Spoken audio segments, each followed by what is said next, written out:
யார் மலையாளி? சேர தமிழனின் மகன், செல்ல மகன்.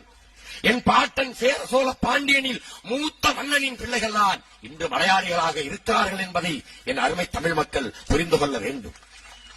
எம்ஜிஆர் கேரள மண்ணிலே மலையாளியாக பிறந்துட்டார் என்பதற்காக அவரை மலையாளியாக பார்க்க முடியாது. எல்லோருக்கும் மேலான ஒரு தலைவர் இருக்கிறார். நீ எம்ஜிஆர் சாதி கேட்டிருந்தா ஒரு வார்டு கவுன்சிலர் ஆயிருப்பார் அவரு. சொல்லு. உன்னை பார்த்தாலே பேச்சு நல்லா. விஜயகாந்தை முதலமைச்சராக ஒரு கூட்டணி ஓட்டு கிடைச்சிடறான். லூசு பயலுக.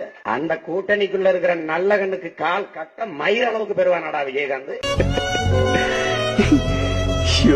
ஒரு விஜயகாந்தை எடுத்துக்கிட்டா அவர் பாராட்டுக்குரியவர். ஏன்னா ஒரு மிகப்பெரிய தலைவர்களாக அதிகாரத்தில் ஐயா கருணாநிதி அவர்களும் அம்மையார் ஜெயலலிதா அவர்களும் இருக்கும்போது கூட நான் ஒரு மாற்றா வருவேன்னு சொல்றதுக்கு ஒரு ஆண்மைக்கு ஒரு ஆளுமை வேணும். அவர் கிங்கா கிங் மேக்கரா அப்படின்னு கேட்கிறாரு. நான் கிங்கா கிங் மேக்கரான்னு. அவர் கிங்கும் இல்ல கிங் மேக்கரும் இல்ல, அவர் ஒரு ஜோக்கர். அவரு செய்திகளை உடனுக்குடனும் துல்லியமாகவும் தெரிந்து கொள்ள சப்ஸ்கிரைப் பண்ணுங்க.